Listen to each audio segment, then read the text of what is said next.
આજે આપણે બનાવીશું મેંદુ વડા. તો વડા માટે સૌપ્રથમ મેં અહીંયા અડદની દાળ લઈ લીધી છે અને સારી રીતે વોશ કરી લઈશું.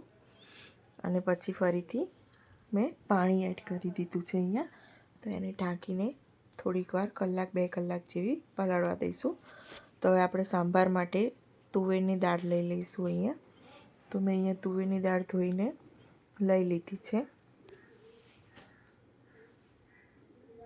એમાં થોડીક હળદર અને મીઠું એડ કરી દઈશું અને પાણી આપણે એડ કરી દઈશું અને પછી સીટી વગાડી દઈશું.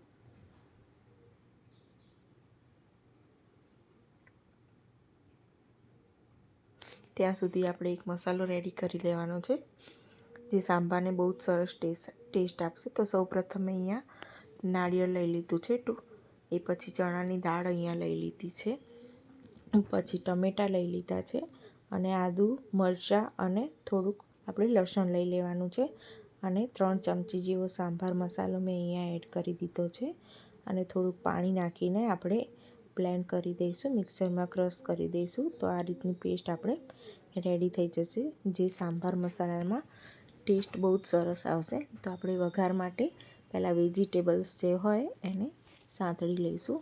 તો એના માટે રાઈ અને જીરાનો મેં અહીંયા આગળ વઘાર કરી લીધો છે. એ પછી ડુંગળી આ રીતે કટ કરીને મેં અહીંયા આગળ એડ કરી દીધી છે. તો એને થોડીક ગોલ્ડન બ્રાઉન થાય ત્યાં સુધી સાંતળશું. એ પછી મેં અહીંયા આગળ લઈ લીધા છે ટમેટાં, જે આ રીતે મેં કટ કરી લીધા છે, થોડા મોટા મોટા રફલી ચોપ કરીને કટ કરી લેવાના છે. એ પછી મીઠું નાખશું એટલે ડુંગળી અને ટમેટાં સારી રીતે ચડી જાય. તો હવે આપણે એને થોડીક વાર અહીંયા ચડવા દઈશું.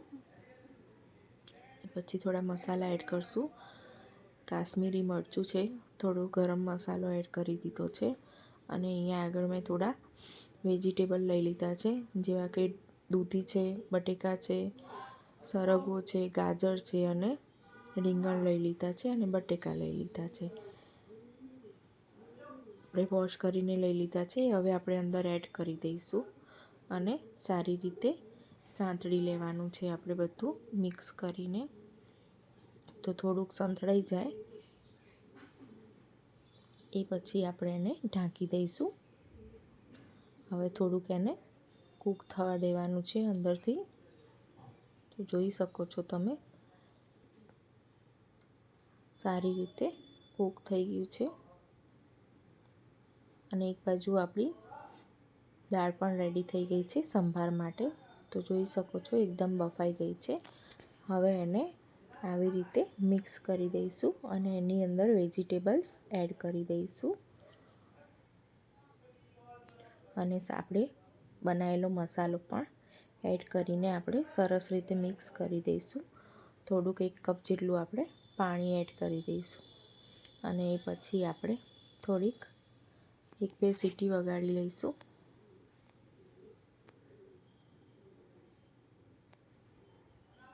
તો સીટી વાગી ગઈ છે. હવે આપણે ચેક કરી લઈએ.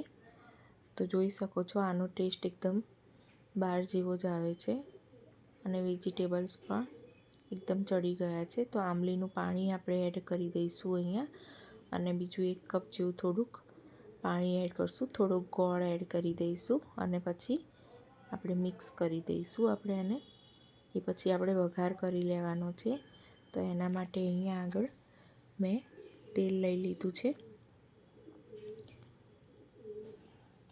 એક નાની વાટકી જેવું તેલ લઈ લીધું છે. એમાં ચણાની દાળ આપણે એડ કરી દીધી છે. તો ચણાની દાળ એકદમ ગોલ્ડન બ્રાઉન થાય એ પછી રાઈ નાખવાની છે, થોડા મેથીના દાણા આપણે એડ કરવાના છે અને લીમડાના પત્તા અને લાલ મરચાં એડ કરી દેવાના છે. તો આ ઉપરથી આપણે વઘાર કરી દઈશું. તો જોઈ શકો છો કે લુકવાઇઝ કેટલી સરસ લાગે છે. હવે આપણે વડાની તૈયારી કરી લઈશું. તો જે અડદની દાળ આપણે પલાળી હતી એમાંથી પ્રોપર પાણી આપણે કાઢી લેવાનું છે. તો એક મિક્સર જારમાં આપણે અડદની દાળ લઈ લઈશું અને થોડીક જ નાના કપ જેટલી પાણી લઈ લઈશું અને આપણે ક્રશ કરી લઈશું એને. તો જોઈ શકો છો આ રીતનું સ્મૂથ બેટર રાખવાનું છે. એને એક બાઉલમાં કાઢીને એકદમ આપણે મિક્સ કરી લેવાનું છે. થોડુંક મીઠું એડ કરી દઈશું. પછી 3-4 મિનિટ જેવું આપણે એને મિક્સ કરી દઈશું.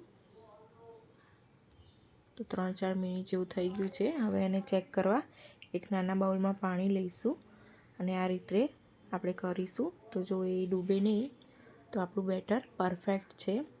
હવે એની અંદર આપણે થોડુંક જીરું એડ કરશું, થોડું મરી પાવડર આપણે એડ કરશું, થોડા લીમડાના પત્તા કટ કરી લીધા છે, થોડા લીલા મરચાં છે અને થોડા આદુના ટુકડા એડ કરશે. અને ડુંગળી ઓપ્શનલ છે, જેણે નાખવી હોય એ નાખી શકે છે. થોડા ધાણા, થોડી હિંગ એડ કરીને મિક્સ કરી દઈશું આપણે. તો જોઈ શકો છો આપણું બેટર તૈયાર છે. હવે એને વડા બનાવવા માટે આવી રીતે ગ્લાસ લઈ લીધો છે. એની ઉપર આવું એક કપડું બાંધી દેવાનું છે અને પ્લાસ્ટિક લઈ લેવાનું છે, જેથી કરીને પ્લાસ્ટિકમાંથી ઇઝીલી વડા રેડી થઈ જાય.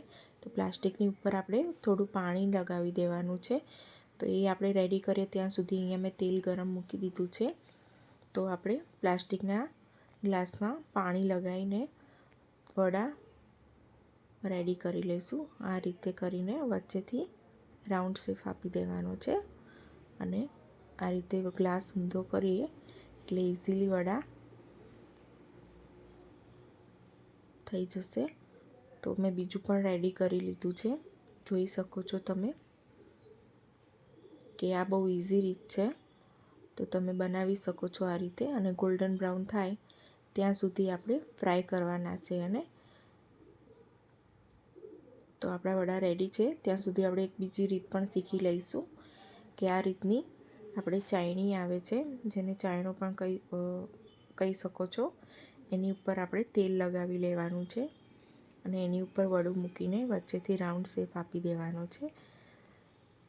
એને તેલમાં ડીપ કરશો એટલે ઇઝીલી નીકળી જાય છે. તો આ રીતે પણ તમે વડા રેડી કરી શકો છો. તો તૈયાર છે આપણા મેંદુ વડા સંભાર સાથે. તો રેસીપી પસંદ આવી હોય તો લાઇક, શેર, સબસ્ક્રાઈબ જરૂરથી કરજો. મળીએ આપણે નેક્સ્ટ વિડીયોમાં.